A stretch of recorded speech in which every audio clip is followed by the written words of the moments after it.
Irmãos, eu quero compartilhar com você um texto da palavra de Deus, em Filipenses capítulo 3. Quero que você abra sua Bíblia nesse texto, Filipenses capítulo 3, dos versos 17 até o verso 21. Filipenses 3, de 17 a 21. É o texto que estaremos meditando nessa noite.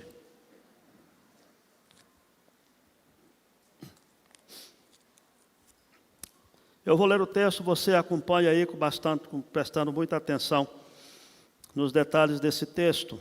Paulo diz assim: Irmãos, sede imitadores meus, e observai os que andam segundo o modelo que tendes em nós. Pois muitos andam entre nós, dos quais repetidas vezes eu vos dizia, e agora vos digo, até chorando, que são inimigos da cruz de Cristo. O destino deles é a perdição, o Deus deles é o ventre, e a glória deles está na sua infâmia, visto que só se preocupam com as coisas terrenas, pois a nossa pátria está nos céus, de onde também aguardamos o Salvador, o Senhor Jesus Cristo, o qual transformará o nosso corpo de humilhação, para ser igual ao corpo da sua glória, segundo a eficácia do poder que ele tem de até subordinar a si todas as coisas. E ele conclui o parágrafo no versículo 1 do capítulo 4. Portanto, meus irmãos, amados e muito saudosos, minha alegria e coroa, sim, amados, permanecei deste modo firmes no Senhor. Vamos orar mais uma vez?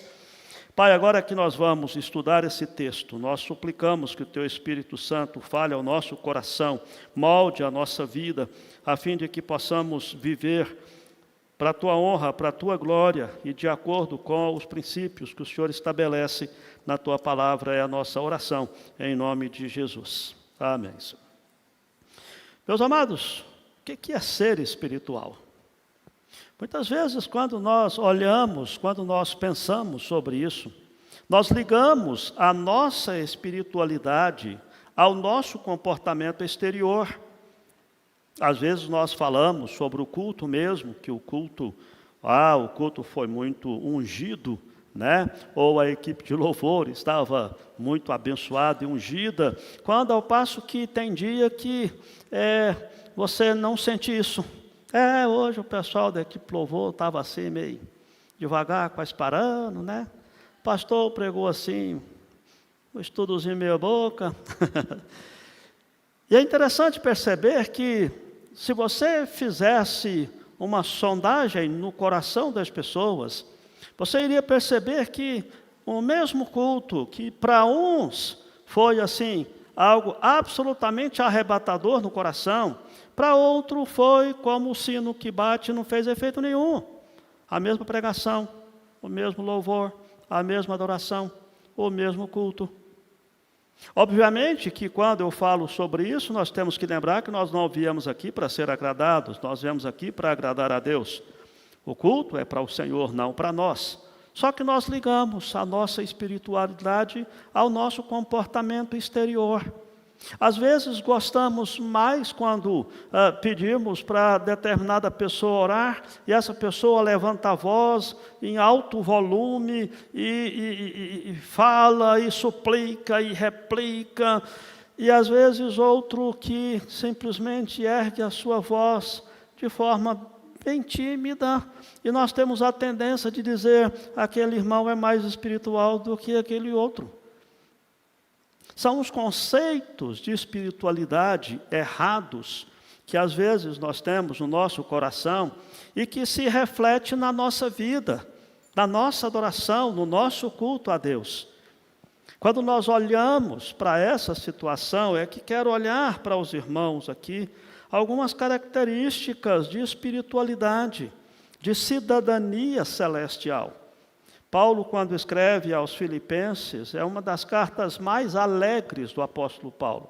Os teólogos identificam essa carta como sendo a carta da alegria, porque Paulo escreve como se estivesse falando para alguns amigos íntimos, né? Uma linguagem bem coloquial, um amor, uma descrição de de verdadeira afetividade com aquela igreja.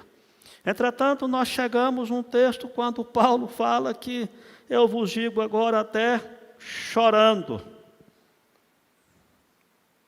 Na carta da alegria, o apóstolo Paulo chora. E é isso que quero meditar com os irmãos nessa noite. Paulo, quando conheceu os filipenses, o texto está registrado em Atos, capítulo 16, se você puder dar uma olhadinha lá, marca aí Filipenses. Em Atos 16, desde o começo, eles vão para Neápolis e dali a Filipos, verso 12. Paulo, então, ele prega no lugar onde havia uma oração de algumas mulheres. Lídia converte. Depois disso, Paulo expulsa o demônio de um espírito adivinhador, de uma jovem. Ele e Silas são presos lá em Filipos. Eles são açoitados. Eles cantam louvores na prisão. Há ali a conversão do carcereiro. E quando amanhece, as autoridades soltam Paulo e Silas. E vem um episódio quando poucas vezes acontece, quando Paulo se defende daquela agressão que ele sofreu. No verso 37 de Atos 16, diz assim: Paulo, porém, lhes replicou: sem ter havido processo formal contra nós, nos açoitaram publicamente e nos recolheram ao cárcere, sendo nós cidadãos romanos. Querem agora as ocultas lançar-nos fora? Não será assim, pelo contrário, venham eles e pessoalmente nos ponham em liberdade.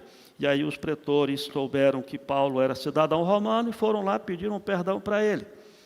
Vejam, Filipos era uma cidade na Grécia, mas era parte do Império Romano, e Paulo era um cidadão romano.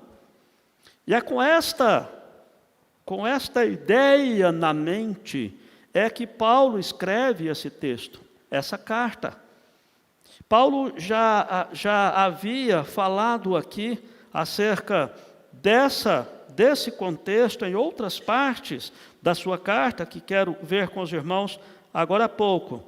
Paulo, então, começa falando acerca dos inimigos da cruz de Cristo. Obviamente que, para aprendermos sobre os inimigos da cruz de Cristo, nós precisamos olhar o contexto de toda a carta, e ao que tudo indica, eram os famosos fariseus e judeus que estavam pregando que, para ser salvo, um gentio, alguém que não era judeu, tinha que passar pela circuncisão. O apóstolo Paulo enfrentou isso em vários locais, em Filipos também, porque a circuncisão era estabelecida no Velho Testamento. E quando então a igreja se estabeleceu e os gentios entraram na igreja, aqueles que não eram judeus, os judeus convertidos eram chamados de judaizantes, porque não eram necessariamente judeus, porque eles estavam na igreja. Eles começaram a afirmar que só o sacrifício de Cristo não era suficiente, que os gentios tinham que ser circuncidados também. E Paulo bate nessa tecla de forma insistente em vários locais, dizendo: olha, se esses irmãos gentios tiverem que passar pela circuncisão, nós estaremos invalidando o sacrifício de Jesus. Nós estamos tornando nulo o sacrifício de Jesus. Talvez possa até fazer um parêntese aqui para alertar você sobre algumas práticas evangélicas no mundo evangélico hoje, que algumas pessoas não têm levado isso em consideração. Alguns procedimentos dos evangélicos que têm colocado pré-requisitos para ser salvo, além do sacrifício de Cristo. E isso faz com que, ao se colocar isso, se invalida o sacrifício de Cristo. Os reformadores também tiveram essa luta por época da Reforma Protestante, porquanto a doutrina que havia na igreja antes é que a pessoa era salva através de Jesus, mas com a ajuda de santos, com a ajuda de outras coisas, os reformadores disseram: de forma alguma, ou o sacrifício de Cristo é suficiente e eficiente, ou não é. E talvez nós precisamos estar atentos a isso, porque aqueles que desviam o foco da cruz de Cristo, estão na realidade crucificando novamente Jesus, como diz Hebreu. A salvação é através de Cristo e só através de Cristo, e não precisa de ajuda nenhuma. É pela graça de Deus. Paulo bate nessa tecla e aqui ele está falando exatamente acerca disso. E aí Paulo vai nos mostrar que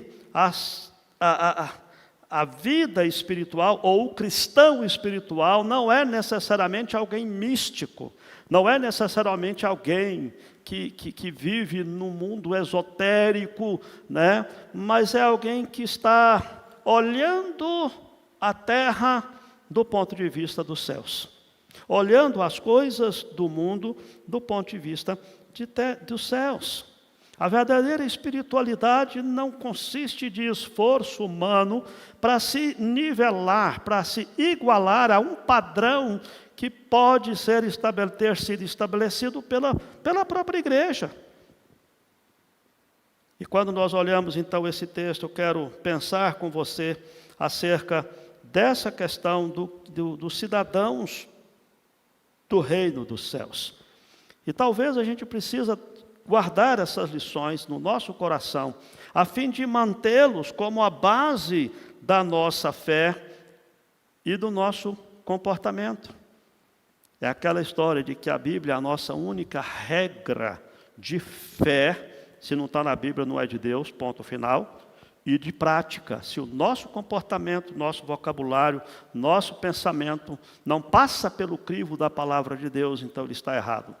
Porque a palavra de Deus é a regra de fé e prática. Algumas coisas, então, algumas lições que nós tiramos desse texto acerca dessas características de um cristão, ou do verdadeiro cristão, ou da verdadeira vida espiritual, que você e eu precisamos guardar. Vamos lá, então. A primeira característica que quero destacar desse texto como um todo é de que o verdadeiro cidadão dos céus, ele tem o seu nome registrado no céu. Isso é crucial e importante, queridos. Nós entendemos que o que vai ser a base da nossa espiritualidade é saber que o nosso nome está escrito como membro, como cidadãos do reino celestial. Ou, se você quiser colocar aqui uma palavra um pouco mais técnica de que está inclusive no texto, né?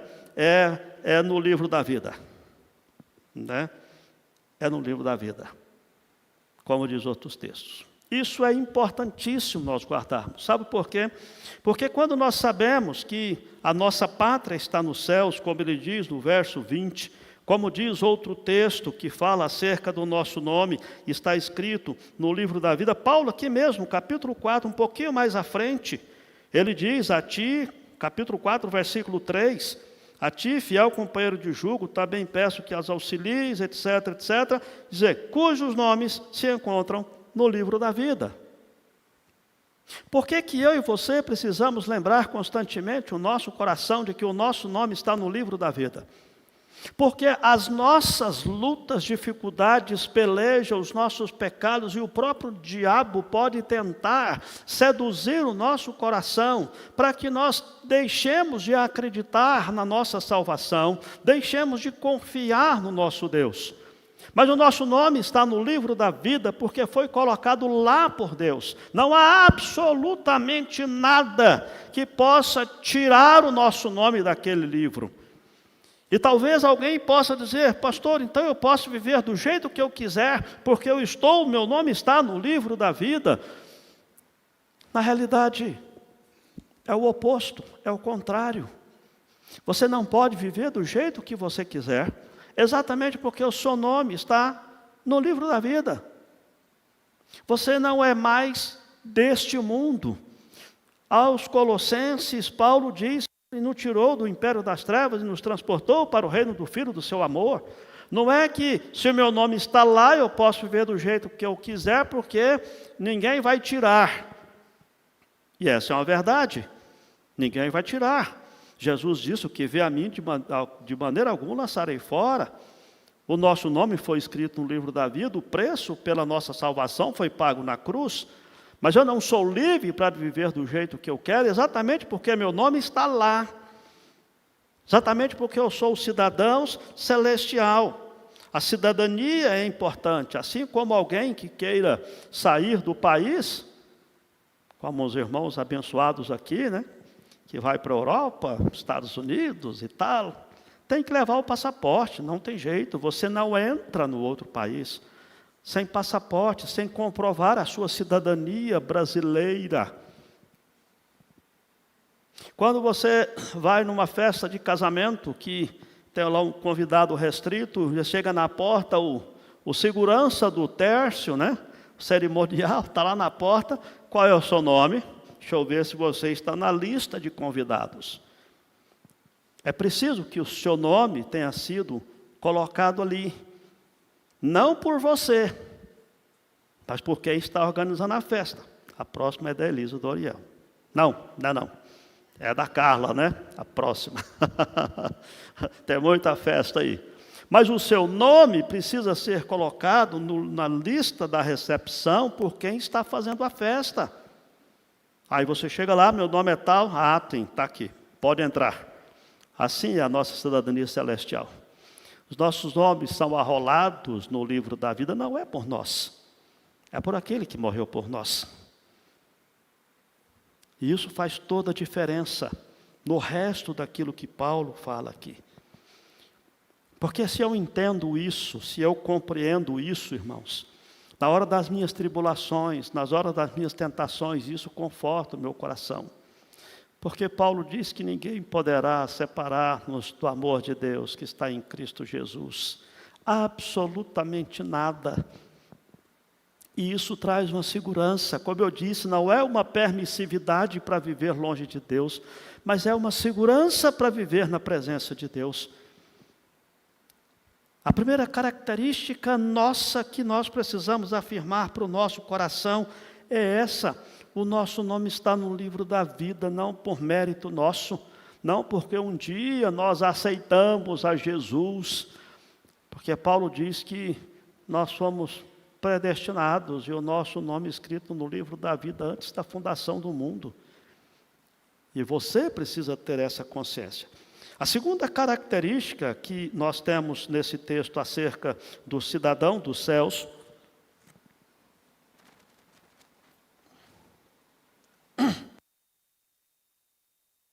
característica que nós temos aqui vem como consequência da primeira, é que nós falamos a linguagem do céu. Nós falamos a linguagem do céu. A nossa vida reflete essas coisas. Paulo fala isso com o oposto. Quando ele diz que os inimigos da cruz de Cristo, eles se preocupam só com as coisas terrenas. Eles são inimigos exatamente por causa disso. Porque aqueles que são de Deus não se preocupam somente com as coisas terrenas. A forma como nós falamos, a forma como nós vivemos, precisa de ser compatível com aquela nossa cidadania nos céus. Todos nós sabemos disso. Lembram-se daquela época no Velho Testamento, quando as pessoas eram identificadas pelo sotaque, o cibolete ou chibolete, né? Se você não sabe do que eu estou falando, procura lá na Bíblia que você vai achar no Google, tá? Que você vai achar esse texto lá. Os discípulos de Jesus, quando Jesus foi preso, olharam para Pedro e disseram: você é um deles porque a sua forma de falar te identifica. Alguns hábitos e palavras e jeito de falar nosso nos denuncia a nossa origem. Todo mundo, por exemplo, pensa que eu sou gaúcho, por causa do meu sotaque. Não é verdade? De jeito nenhum. E assim a gente sabe, esse camarada deve ser nordestino, não, o Sérgio capaz que é do Rio Grande do Sul, né? A gente... Às vezes você sai do país e você é identificado por isso. Uma vez, num local fora do país, eu pedi um copo de leite e coloquei açúcar. E aí o rapaz lá que estava atendendo disse: "Você é brasileiro?" Eu disse: "Uai, sou, né?" Ele disse: "Como é que você desconfiou?" Eu disse: "Você usa muito açúcar no leite, isso é coisa de brasileiro." Os nossos costumes, os nossos hábitos.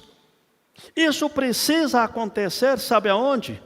Lá na sua escola, lá no seu trabalho. As pessoas precisam desconfiar que você é crente pela sua postura, pela sua forma de falar, pela sua preocupação, pelo seu estilo de vida.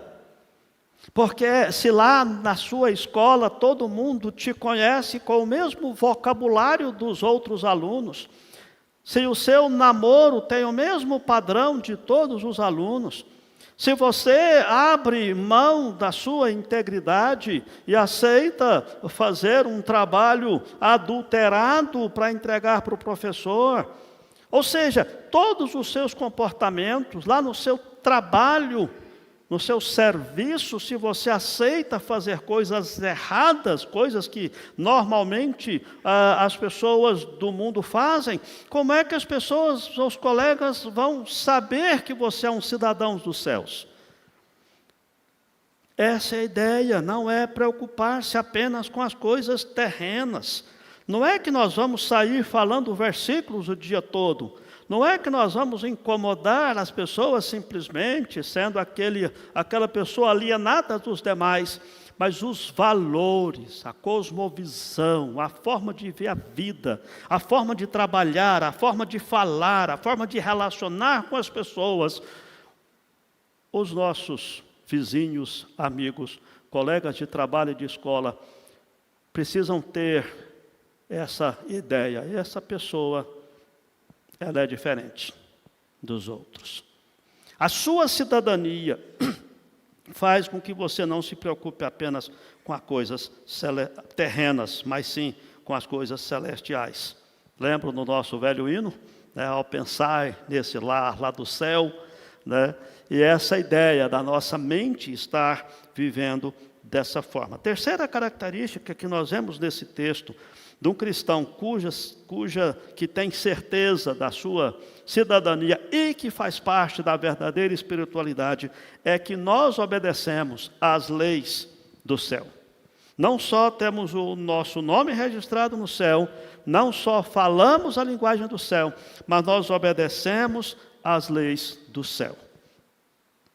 O apóstolo Paulo deixa isso de forma clara nesse texto. Paulo era um cidadão romano. Filipos era uma cidade na Grécia. Mas aí Paulo, ele obedecia, obviamente, às leis romanas, mas Paulo mostrou que ele obedecia às leis dos céus. Daquele episódio mesmo de Atos capítulo 16, na cidade de Filipos, o que chama a atenção é por que o apóstolo Paulo não deu o grito dizendo que era cidadão romano antes de ser açoitado. Ele é preso. Ele só fala na hora que vão soltá-lo. Que ele diz: espera aí, não é assim. Vocês açoitaram um cidadão romano sem processo. Porque o apóstolo Paulo estava naquele contexto de Atos capítulo 16, num momento importante que o testemunho dele era crucial ali naquela cidade. Porque o apóstolo Paulo sabia que aquele sofrimento era por amor a Cristo e ele ia causar um impacto muito grande nas pessoas a quem ele estava ministrando. Tanto é que se ele tivesse falado antes, é possível que nem iriam processá-lo, porque não havia elementos na lei romana para processar Paulo, porque ele expulsou o demônio de uma jovem adivinhadora. Mas quando ele é preso, acontece um dos episódios mais icônicos da igreja cristã, que é a conversão de um carcereiro e toda a sua família. Paulo colocou a lei dos céus em primeiro lugar, depois advogou a lei romana. E eu e você precisamos estar atentos a isso. Nós precisamos viver aqui, mas nós precisamos lembrar que nós somos estrangeiros nesse mundo. Nós somos peregrinos aqui. O nosso nome está arrolado na nossa pátria celestial e ela está acima da nossa cidadania brasileira. Nós temos que colocar isso no coração, não podemos viver aqui como se daqui fôssemos e que não veremos passar daqui. Porque o princípio que a palavra de Deus nos dá, quando fala que nós somos forasteiros, 1 Pedro fala isso, né? A ideia de forasteiros é exatamente alguém que está passeando aqui. Alguém que está indo para a sua casa de verdade, para a sua pátria de verdade, que é a pátria celestial. A nossa vida precisa ser governada antes pelas leis do céu, porque o nosso nome está registrado lá, porque o nosso pensamento está lá, porque a nossa linguagem precisa ser de lá. Isso quer dizer, amados, que quando você estiver em choque entre as leis de Deus e a lei brasileira, você precisa afirmar, como os apóstolos: antes importa obedecer a Deus do que aos homens. Isso quer dizer que a sua ética não é pautada, não é baseada naquilo que se faz aqui, mas por aquilo que se fez por você, pelo que Jesus fez na cruz e Deus estabeleceu como princípios para a sua vida. Isso quer dizer que por mais que todas as pessoas que você conheça possa ter uma determinada ambição com relação a ficar rico, você precisa ter a sua mente, o seu coração pautado pelas leis dos céus. Entender o papel dos recursos que Deus concede, não para você ficar rico e esbanjar, mas para que você possa glorificar a Deus através disso e acudir ao necessitado. Isso quer dizer que quando nesse mundo as pessoas dizem que você tem que exigir os seus direitos, você precisa se impor sobre as outras pessoas, você vai dizer: eu não tenho direito algum. Os meus direitos foram cravados lá na cruz de Cristo. Aqueles direitos, eles se sobrepõem a qualquer direito que a lei brasileira possa me dar.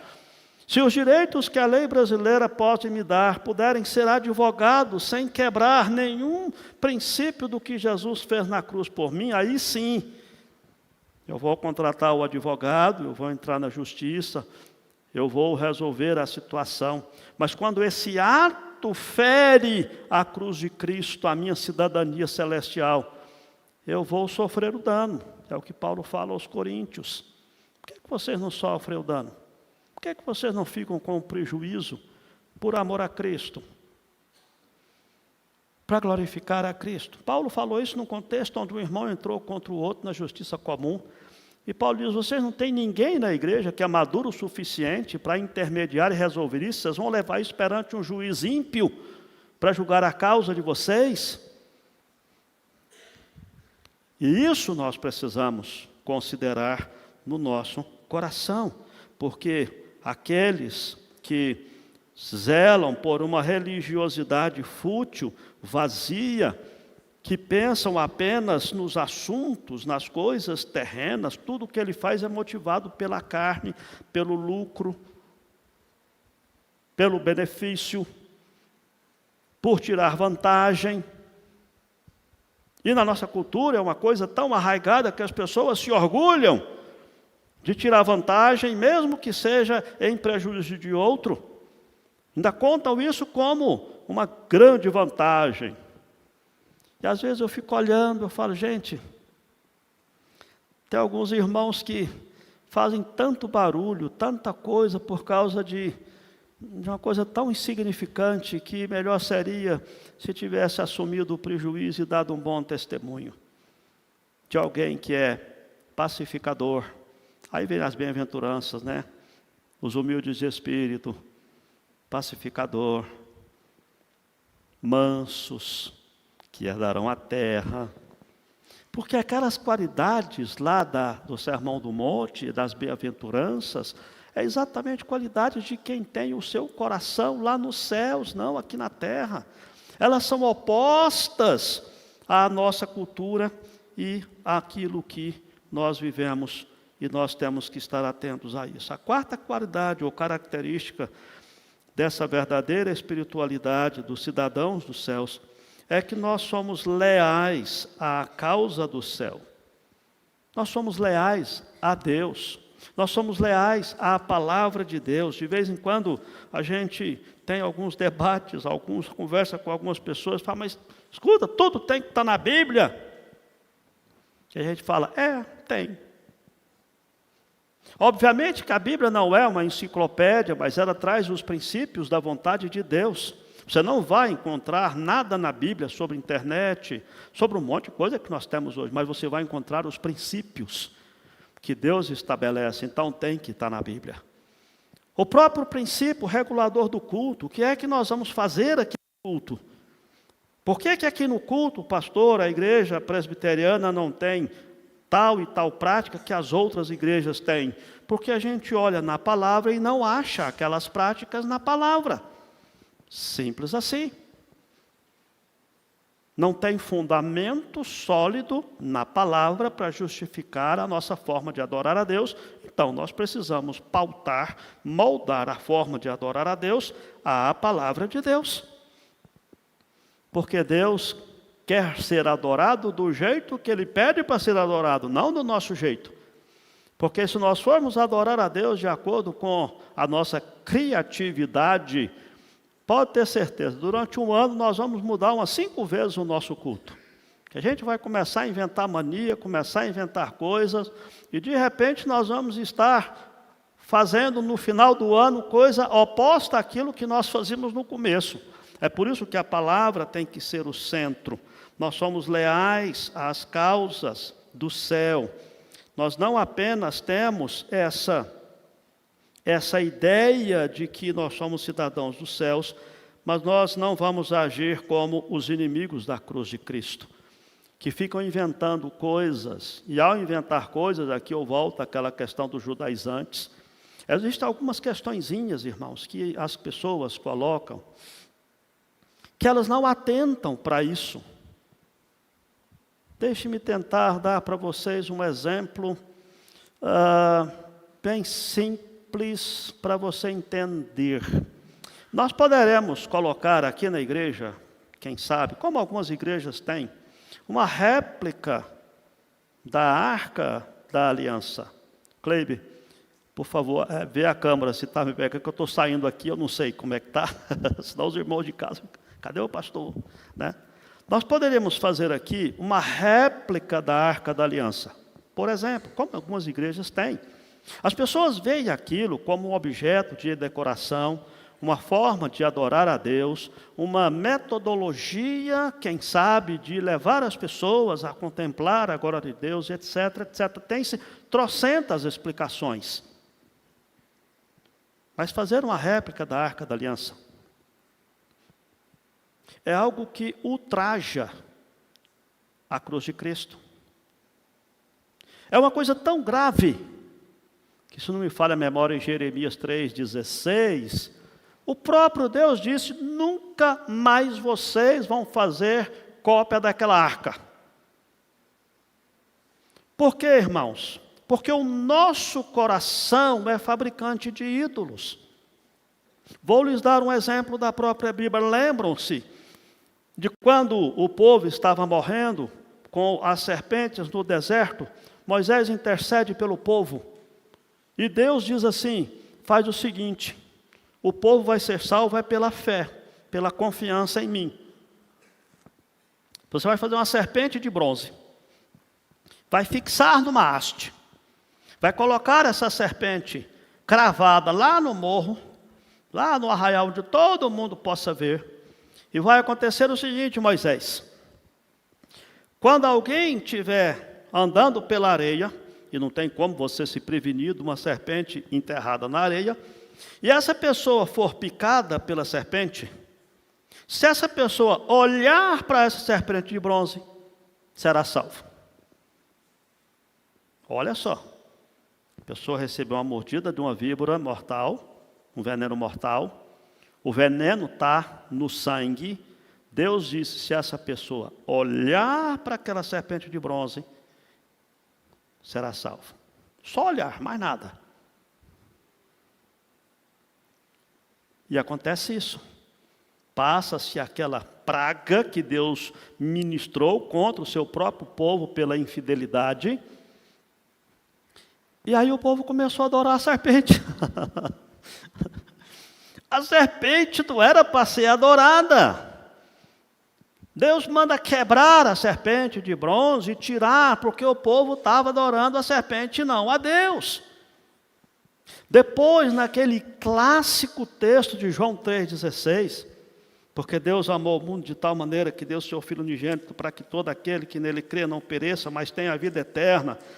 Naquele texto, o próprio Jesus explica qual era o princípio embutido ali. Porque esse é o 3,16 que nós conhecemos de cor. Mas o 14 e o 15 diz assim: e do modo por que Moisés levantou a serpente no deserto, assim importa que o Filho do Homem seja levantado, para que todo o que nele crê tenha vida eterna. Porque Deus amou o mundo de tal maneira que deu o seu Filho unigênito.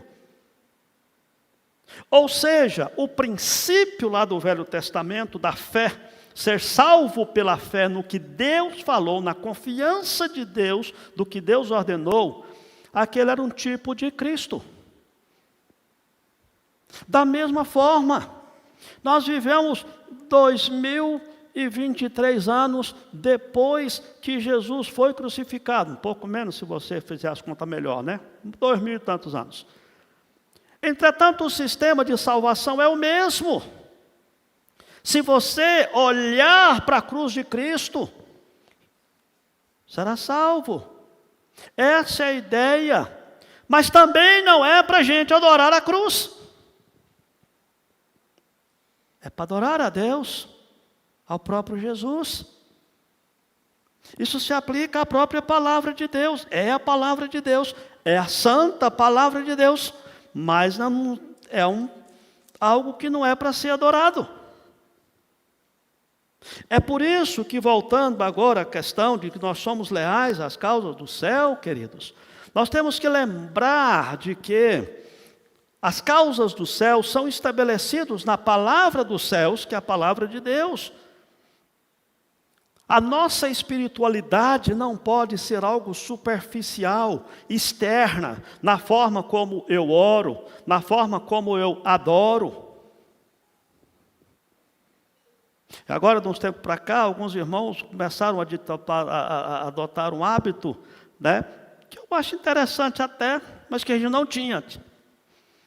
O pastor termina o culto, vai impetrar a bênção. Aí os irmãos fazem o quê? Eu recebo, pastor. O pastor faz assim, eu faço assim. Isso é bíblico? Fechar os olhos para orar é bíblico? Perceba, eu não estou criticando você que fica com a mão assim quando alguém ora por você. Não é isso. Eu estou lhe afirmando que se depender da nossa mente, dos nossos hábitos, dos nossos costumes, nós vamos fazer mais coisas, e isso não tem problema nenhum, não estou criticando, nem dizendo que é errado, pode continuar botando as suas mãozinhas assim, com seu coração nela também, tá bom? Não se preocupe com isso não, estou criticando você por causa disso não. Eu estou dizendo que você não fazia antes, agora você faz, tá bom. O que nós precisamos estar atentos com relação à nossa espiritualidade é de ter uma espiritualidade pautada na palavra para que, seja qual for o hábito, o costume, ou vamos dizer a moda, né, os hábitos e costumes da igreja, eles sejam sempre adaptados à palavra. É por isso que eu estou dizendo que eu não critico você de botar as mãos assim quando agora é por você, porque não há nenhuma quebra de princípio bíblico nisso. Se tivesse, eu falaria para você, certeza. Mas a palavra precisa ser a nossa regra de fé e prática em tudo o que fazemos. A nossa espiritualidade, querido, não é medida pela aparência externa que nós temos. Deus quer ser adorado em espírito e em verdade. Obviamente que nós não podemos julgar uns aos outros, porque quem tem que julgar a nossa espiritualidade é o próprio Deus. Mas nós temos que lembrar disso. Nosso nome está nos céus, está registrado no céu. Nós falamos a linguagem do céu. Nós precisamos obedecer à lei dos céus. Precisamos ser leais às causas dos céus. E por último, nós aguardamos o nosso Senhor do céu. Aleluia. Nós aguardamos o Senhor Jesus. Paulo diz isso aqui no verso 20, a nossa prata está nos céus, de onde também aguardamos o Salvador, o Senhor Jesus Cristo. Os judaizantes, aqueles que diziam que os judeus e os gentios tinham que ser circuncidados, eles olhavam para o passado, e Paulo está dizendo, não, o que vai determinar o nosso presente é o futuro. É saber que um dia Jesus voltará e nós temos que estar preparados e prontos para o encontro com o Senhor nos céus. Nós temos que estar preparados para comparecer perante o tribunal de Cristo. Nós temos que estar preparados para que quando o nosso Senhor nos solicitar a nossa vida, nós possamos ouvir dele, muito bem, servo bom e fiel. Fosse fiel no pouco, sobre o muito te colocarei. Vejam, tudo isso está interligado, porquanto a nossa esperança não está ligada a essa vida. A nossa esperança está ligada ao retorno, à volta do Senhor Jesus, o nosso Salvador, que virá consumar de forma plena a nossa salvação. Essa ideia de que estamos aguardando o Salvador, o Senhor Jesus, é que vai direcionar o nosso coração, para que nós possamos viver de acordo com o que a palavra de Deus nos estabelece, para que a gente possa frear o nosso coração, para que nós possamos pautar a nossa vida por aquilo que faz parte da vontade de Deus para nós. A conclusão que quero deixar é a ideia de que, no verso 21, Paulo diz que Jesus vai transformar o nosso corpo de humilhação para ser igual ao corpo da sua glória, segundo a eficácia do poder que ele tem de até subordinar a si todas as coisas. Essa palavra subordinar quer dizer organizar em ordem de prioridade. A ideia que nós precisamos ter no nosso coração é de que nós não podemos pautar as nossas prioridades aqui pelas coisas daqui, mas sim pelas coisas eternas. E muitas vezes nós fazemos errado. Muitas vezes nós vivemos aqui como se a vida aqui fosse o final nosso. E não é, queridos. De forma alguma, nós somos forasteiros, passageira a nossa vida. E os irmãos sabem que passa rápido, porque faz pouco tempo nós tivemos comemorando o aniversário da igreja, já está chegando de novo. Parece que o ano começou anteontem, já estamos no segundo semestre. Por isso é urgente essa nossa conscientização de que nós somos cidadãos cujo nome está registrado no livro da vida lá no céu, que falamos e pensamos as coisas do céu, obedecemos às leis do céu, somos leais às causas do céu e aguardamos o nosso Senhor do céu. Porque aí, tudo o que fizermos, seja em palavra, seja em ação, será pautado por isso. Nossa vida será direcionada, nosso casamento, nosso emprego, nossos relacionamentos, nosso comportamento, nosso vocabulário, o nosso procedimento junto à sociedade nunca será ou pode ser igual àqueles que não conhecem a graça de Deus, de forma alguma. Se nós não formos diferentes, nós não vamos fazer diferença nenhuma onde nós estamos plantados. Pastor, mas esse negócio é complicado, porque eu vou ser visto pelas outras pessoas como sendo alguém fora do círculo delas, e etc. e tal. E o que adianta você ser bem visto pela sociedade e não ser bem visto por Deus? Ou parafraseando, usando outro texto, que vale ao homem ganhar o mundo inteiro se perder a sua alma? E nesse sentido é que quero desafiar você a estar repensando o seu comportamento, o seu procedimento, Mas ao mesmo tempo também desafiar você a colocar no seu coração esse conforto. Não importa as lutas que você está passando, não importa as pelejas, a crise financeira, a enfermidade, a perseguição, não importa os seus próprios pecados, nada pode te separar do amor de Deus que está em Cristo Jesus. Porque até os seus pecados, quando o seu coração te acusa e diz, você não pode ser um crente de primeira categoria, você sempre será um crente fútil, um crente pequeno, porque você é um pecador, porque você tem esse e esse pecado, a graça de Deus é maior, porque Deus é fiel e justo para nos perdoar o pecado, para virar uma página da nossa vida, para nos fazer andar em novidade de vida, andar altaneiramente. Porque o que vai determinar o nosso sucesso ou o nosso fracasso não é o nosso esforço, mas sim a graça de Deus, quando nós permitimos que haja na nossa vida. Ao mesmo tempo é um desafio para a volta ao testemunho, mas é também um conforto, que Deus estará abençoando e cuidando e fazendo você andar em novidade de vida, porque você é um cidadão dos céus. Que Deus abençoe a sua vida, que você repense o seu procedimento, que você repense as lutas que você tem enfrentado à luz dessa sua cidadania celestial. E quem sabe, ao viver de acordo com essa cidadania celestial, você possa deixar de ter alguns problemas por mudar sua postura junto a eles e adquirir outros problemas novos, em consequência disso, porque o próprio apóstolo Paulo diz a Timóteo que todos quantos querem viver piedosamente em Cristo Jesus serão perseguidos. Esse é um fato que nós temos que colocar. De tal forma que se não temos tido ninguém reclamando da nossa fé, de que nós somos crentes, ninguém reclamando da nossa honestidade, se não tivermos ninguém criticando-nos por causa da nossa fé, se ninguém estiver nos perseguindo, talvez é porque não estamos vivendo tão piedosamente assim, que a gente precisa regular a nossa fé, a fim de dar um testemunho mais poderoso nas mãos de Deus. Que Deus abençoe a sua vida, o seu coração, que você guarde essa palavra e que ela sirva para te incomodar, te dar um santo incômodo no seu coração, para que você possa adequar a sua vida aos princípios da lei de Deus e ao mesmo tempo confortar você, saber que nada pode te separar do amor de Deus que está em Cristo Jesus e que, portanto, as tribulações que você passa, as pelejas todas podem ser enfrentadas debaixo da graça de Deus.